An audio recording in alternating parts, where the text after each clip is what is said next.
कि अमेरिका जो है वो PLA को, चीन की जो मिलिट्री है उसको वेस्ट पैसिफिक में दबाव दे सकता है, कुछ भी नहीं कर सकता, क्योंकि आपको तो उनकी लड़ाई नहीं पता है। ईरान ने उस MOU का नाम ही दे दिया था इस्लामाबाद MOU, मतलब इस्लामाबाद का एक अहम रोल होगा उसमें।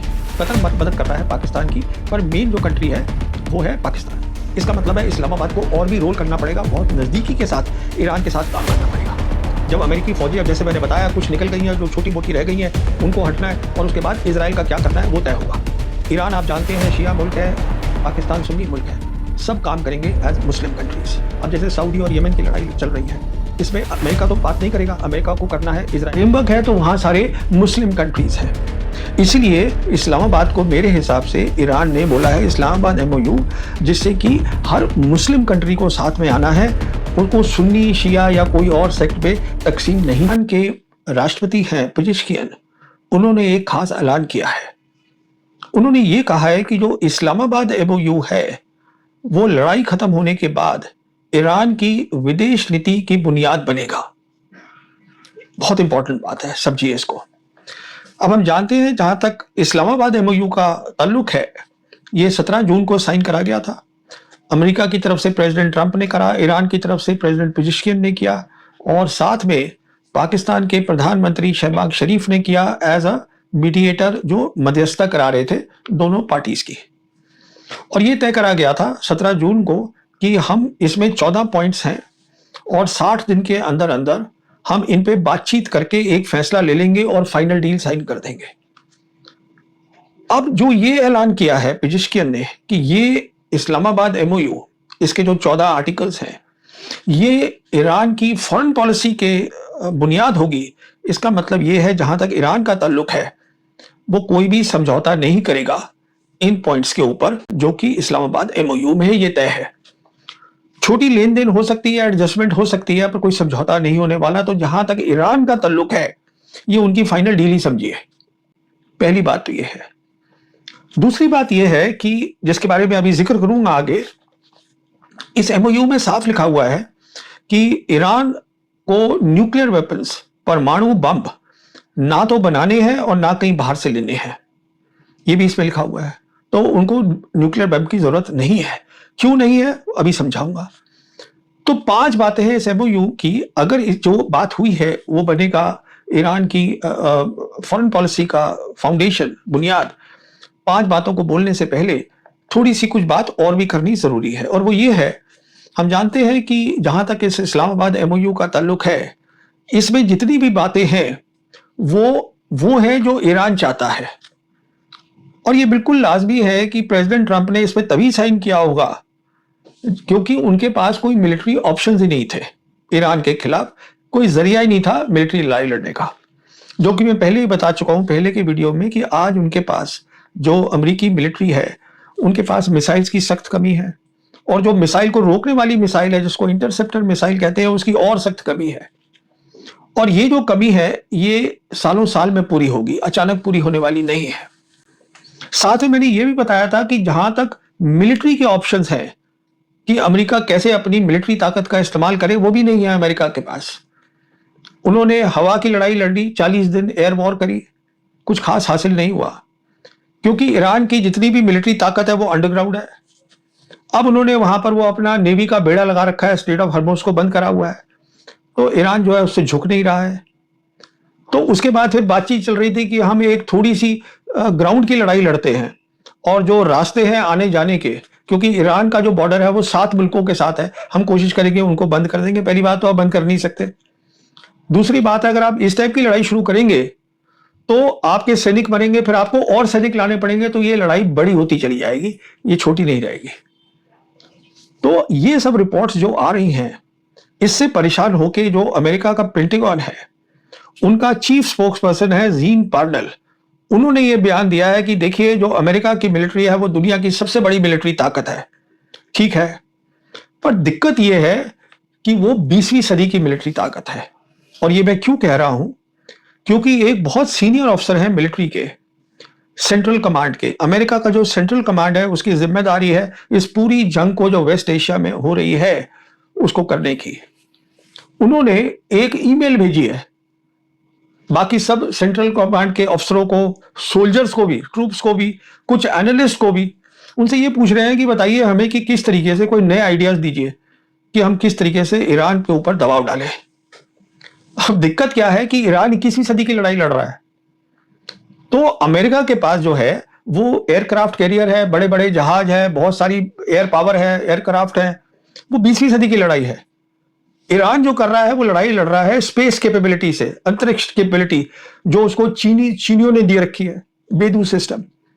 वो लड़ाई लड़ रहा है मिसाइल्स के साथ, लड़ाई लड़ रहा है ड्रोन्स के साथ। ये 21वीं सदी की लड़ाई है। तो अब वो अमेरिकन जो है वो पूछ रहे हैं कि साहब आइडियाज दीजिए, अब हम क्या करें। कहने का मतलब ये है, अगर आप इस बात को थोड़ा सा आगे ले जाएं तो ये जो हम सालों साल से सुन रहे हैं कि अमेरिका जो है वो पीएलए को, चीन की जो मिलिट्री है उसको वेस्ट पैसिफिक में दबाव दे सकता है, कुछ भी नहीं कर सकता क्योंकि आपको तो उनकी लड़ाई नहीं पता है। पीएलए आज 21वीं सदी की लड़ाई में आगे है। ईरान इस नतीजे पे पहुंचा है और ओमान से उन्होंने बात करी है कि हमारा टोटल कंट्रोल रहेगा स्ट्रेट ऑफ हॉर्मुज पे। जो आने वाली शिप्स हैं, टैंकर्स हैं, वो हमारी तरफ से आ जाए, ईरान की तरफ से आ जाए, और कुछ ओमान की तरफ से वापस आ सकती हैं। पर ओमानी जो है वो ईरानियन की जो वहां पर सेना है उनको पूरी डिटेल देंगे कि क्या चीज पास कर रही है, कौन सी चीज जा रही है। तो ईरान को पूरा पता होना चाहिए। इसके अलावा हम जानते हैं एमओयू में पहले भी तय हो रखा था, जो करना पड़ेगा अमेरिका को। तय ये हो रखा था कि जो अमेरिकी हैं वो अपना नेवल, जो उन्होंने ब्लॉकेड लगाया हुआ है, अपना दस्ता लगाया, उसको हटाएंगे नेवी का।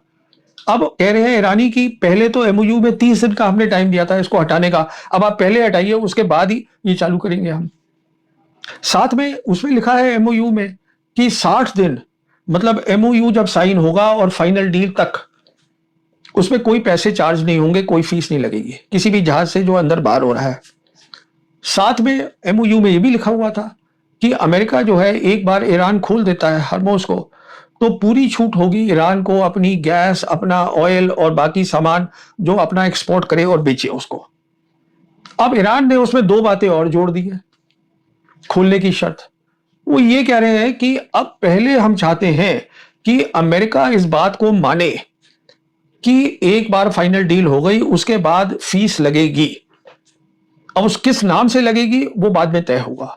तो ये फैसला है। अब प्रेसिडेंट ट्रंप कुछ अनाउंसमेंट करने वाले हैं कल, तो उसका हम इंतजार करते हैं, बट ईरानी बहुत क्लियर है कि वो इसी पे मानेंगे। अच्छा, अब मैं आता हूं, मैंने जैसे बताया कि अगर ये एमओयू इस्लामाबाद को ईरान की फॉरेन पॉलिसी जो है, विदेश नीति का की बुनियाद बनना है, तो कुछ बातें समझनी जरूरी है।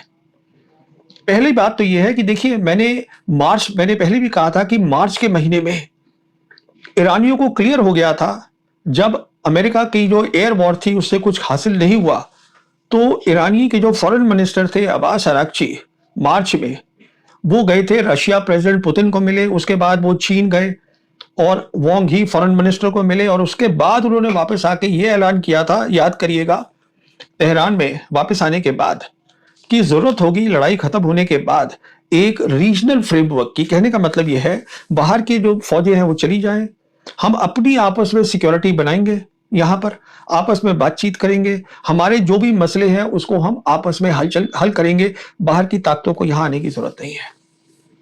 उसके बाद हम ये भी जानते हैं कि 17 जून को जब एमओयू साइन हुआ था तो ईरान ने उस एमओयू का नाम ही दे दिया था इस्लामाबाद एमओयू, मतलब इस्लामाबाद का एक अहम रोल हुआ उसमें। और अब ये प्रेसिडेंट पोजीशन की अनाउंसमेंट भी हो गई है। तो अब चलिए 5 बातें एमओयू की जिनको फिर से एक बार दोहराना और समझना जरूरी है। सबसे बड़ी बात है न्यूक्लियर वेपन्स की, जो कि आर्टिकल 8 है। 14 आर्टिकल हैं टोटल इस इस्लामाबाद एमओयू में, ये आर्टिकल 8 है।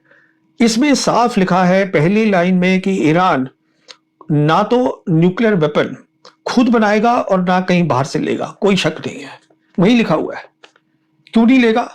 क्योंकि अगर उसको ईरान को रीजनल फ्रेमवर्क बनाना है, मतलब सब जितने भी मुल्क हैं, कंट्रीज हैं उस वेस्ट एशिया के, सबको एक साथ अगर काम करना है, और अगर ईरान के पास न्यूक्लियर वेपन्स हो जाते हैं तो फिर बाकी सारी कंट्रीज, मिसाल के तौर पे सऊदी अरेबिया जो है वो भी कहेंगे हमें भी न्यूक्लियर वेपन चाहिए, तो फिर वो सब बराबर तो नहीं रहे ना। फिर क्या होगा, सबको ये घबराहट रहेगी कि अब ये हावी हो जाएगा ईरान हमारे ऊपर, इसके पास न्यूक्लियर वेपन्स है। ये कारण है कि ईरान ने बातचीत करने के बाद रशिया और चाइना में ये तय किया, अगर हमें ये रीजनल फ्रेमवर्क को कामयाब बनाना है तो हमें न्यूक्लियर वेपन्स नहीं चाहिए। मैं आर्टिकल 4 की बात करना चाहता हूं।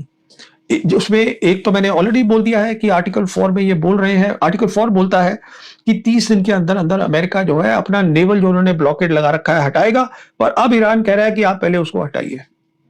इसी में एक इंपॉर्टेंट बात और भी है, और वो ये है कि अमेरिकन जो फौजें हैं वेस्ट एशिया के अंदर, वो ईरान के नजदीक नजदीक जो है उस एरिया में 30 दिन के अंदर अंदर डील साइन होने के बाद, 60 दिन लगे डील के, 30 और जोड़ लीजिए, मतलब 90 दिन तक उनको वो सब खाली करना है। अब बात क्या हो गई है कि वो तो ऑलरेडी खाली हो गई है। कैसे खाली हो गई है? देखिए, अमेरिका की वेस्ट एशिया में टोटल 19 बेसिस है, मिलिट्री बेसिस। तो उसमें से 5 जो है वो तो खाड़ी मुल्क में हो गई, बाकी और है। जहां तक कतर का सवाल है, कतर में उनका जो सेंट्रल कमांड है उसका फॉरवर्ड हेडक्वार्टर, रीजनल हेडक्वार्टर वहां पर था। 10,000 सोल्जर थे अमेरिकन के। तो बमबारी जो करी ईरान ने उन कतर के ऊपर, उसको ऑलरेडी जो है वहां से हटा दिया है अमेरिकन ने। उन्होंने शिफ्ट किया उस हेडक्वार्टर को पहले तो जॉर्डन में। जॉर्डन 1000 किलोमीटर दूर है ईरान से। ईरान ने वहां भी बमबारी करी, तो वहां से हटा के अब इजराइल ले गए उसको। इसी तरीके से बाकी जो है बहरीन है और कुवैत है, वो सारे जो है तकरीबन 19 हेडक्वार्टर या तो खाली हो चुके हैं, या तबाह हो चुके हैं, या काम करने के काबिल नहीं है। तो वो तो ऑलरेडी काम हो चुका है। तो ये समझना है हमें। अच्छा, अगला पॉइंट है हरमोज का, एमओयू में।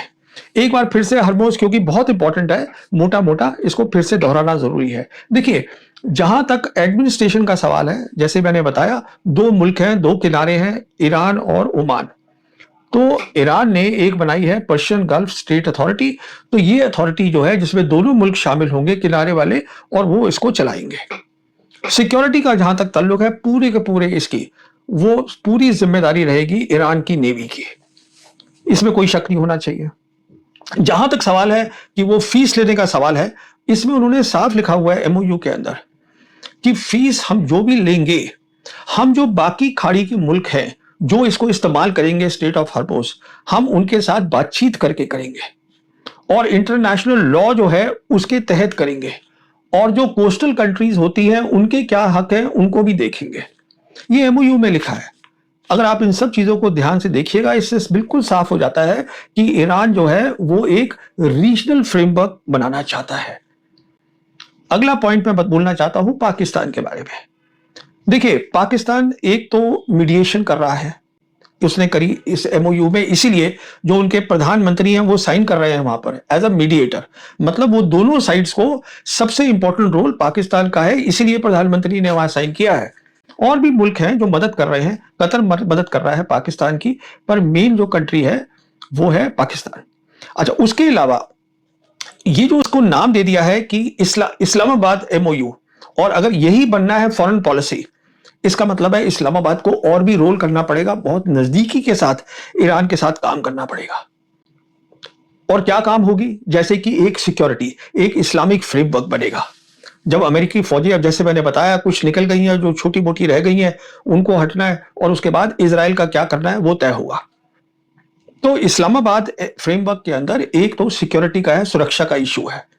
सऊदी ने ऑलरेडी कर रखा है एग्रीमेंट पाकिस्तान के साथ सुरक्षा का, कुवैत ने भी कर लिया है, कतर भी करेगा, बाकी सब करेंगे यूएई को छोड़ के।